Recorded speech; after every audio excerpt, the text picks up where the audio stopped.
Welcome back to GB News. You're watching the Camilla Tominey Show. I'm delighted to be joined now by Rupert Lowe, Reform UK's MP for Great Yarmouth. Lovely to see you, Mr Lowe. Thank you for sparing the time on a Sunday morning.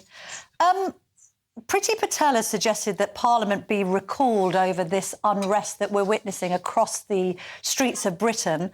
What do you think about that? I mean, we've got nobody from the government on the round today on my show.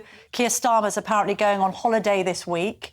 I know you've had quite a tough few weeks because you've been fighting an election campaign, and congratulations on your election. But don't we need our elected representatives now here, back in Parliament, dealing with what seems to be a summer of discontent? Well, I think it's a very fair question, Camilla, and I do think that Starmer's misreading the room. I think a lot of this sort of accusation of it being a far-right sort of issue is wrong. This is an issue that originates with Tony Blair.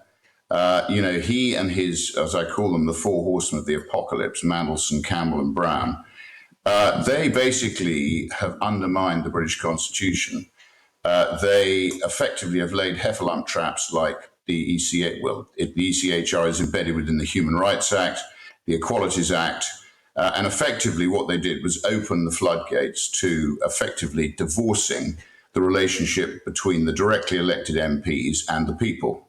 And what you've now got is loads of quangos which have been disintermediated between us, the elected MPs, and we are the elected part of government. Effectively, in 1688, one of the greatest moments of British history, we embedded all this in the Glorious Revolution and the Declaration of Rights. So this has all been undermined by Blair. You've got to look at the root causes of what's causing this. And I put out a tweet this morning. Obviously, we want peaceful demonstrations. We don't want people to be violent. But the police have got to police everybody equally and fairly, and they've got to apply the same rules to every part of our society. So I think this is a crisis of the elites making. It started with Blair, and it continued under the Tories, under May, under Boris, with an 80-seat majority, he singularly failed to deal with these issues that Blair and his mob had put in place. So I think this is a systemic problem, and for Starmer to deny that, Camilla, he is going to make matters far worse. He's got to be honest. I did ask him a question, a Prime Minister's questions, and this is important. The other day I got a PMQ. And he disagreed with my numbers because I said since 97, millions of illegal and legal migrants have come into the country. And he said he disagreed with my numbers. Well, I don't know what part of my numbers he disagrees with, but conservatively 10 million and arguably 13 million people have come into the country since then. And often they're not integrated. But that has happened. I mean, I appreciate what you're saying about Tony Blair sort of initially opening our borders and that we've had those numbers coming in, but they are here now. So what is the solution? Because presumably, Mr Lowe, you're not suggesting that you send people home who have got settled status here. I didn't say that, Camilla, but what I am saying is that people who come here need to respect the fact that we are a Christian country, we have our own laws, we have our own history, and at the end of the day, I'm afraid a lot of them are not integrating into our society. They don't like our society. They don't like what we stand for. And what we've got to do is, if people are going to come here, they have to integrate with us. So, how do you make them do that? And police have to police our country fairly and equally, Camilla. Otherwise, we are heading for a systemic crisis, and Starmer will not be Prime Minister for very long if that happens. But Mr Lowe, how do you make people do that? How do you make people integrate?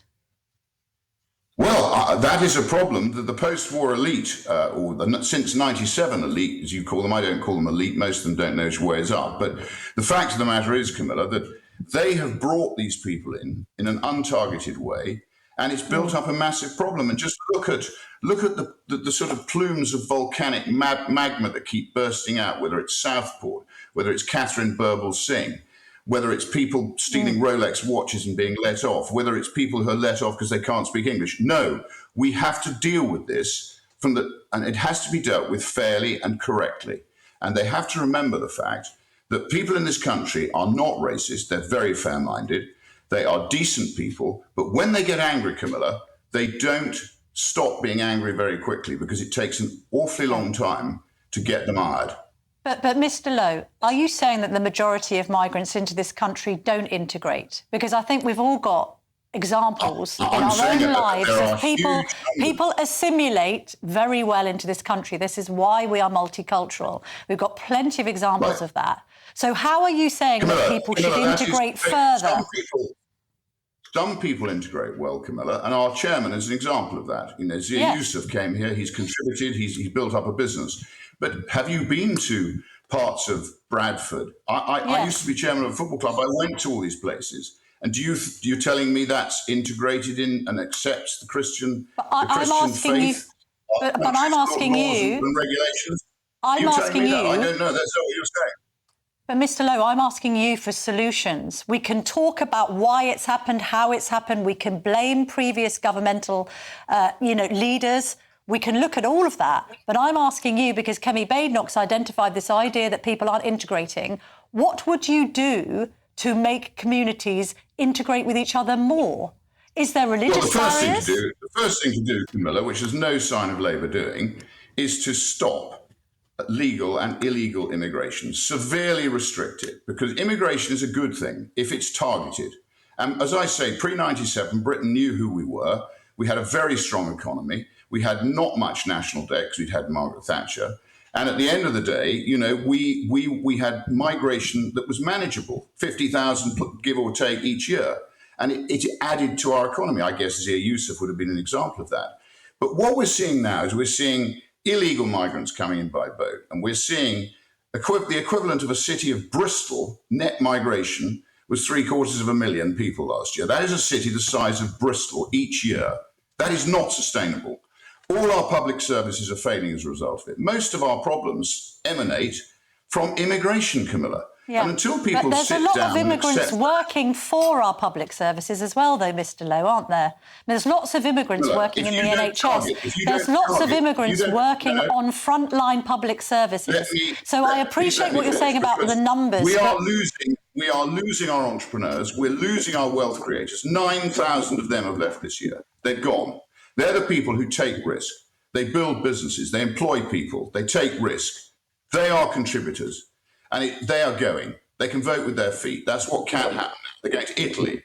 They're going to Dubai. They're going to all over the world. And why would you blame them? They're being taxed into oblivion. They're being regulated out of sight. You know, give you an example of Tony Blair's legislation, the FSMA, the Financial Services Market Act of 2000. That destroyed our capital markets through the creation of regulators like the FCA, the PRA, originating with the FSA. I've written articles on it. It's destroyed London as a capital markets centre. That's happening throughout our country. And people need to start discussing the real causes of what's going on. But we are discussing it. But Mr. Lowe, hang on a second. We are discussing it. We're literally discussing it on this show. But I still haven't had an answer to you. People who are here legally, first generation, second, third, who you think aren't integrating adequately, what can be done to encourage them to integrate more? I said some people are not integrating correctly in our country. And how do we make them integrate more? How do we make them integrate more? What we need to do, Camilla, is those people who engineered this, Blair, and as you know, Keir Starmer himself has made money out of human rights law. That's what his job was. You know, he actually, I think, was the barrister who fought for effectively benefits for people who came into this country, both legally and illegally, which was a disastrous decision. But look, at the end of the day, he's conflicted. He makes money. He made money out of human rights law, as did Cherie Blair.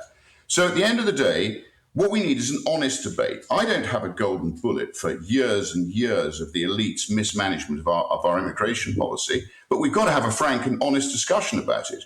There isn't always a sort of one-line answer to these things. It's extremely complex. But what we can't go on doing is undermining the foundations of this great country and not listening to the people who are now concerned about it, because they're right to be concerned. They've got every right to be concerned about what's happening to their country. OK. And I share that concern. I understand. Thank you very much indeed for speaking so in such a forthright manner. Rupert Lowe, thank you very much.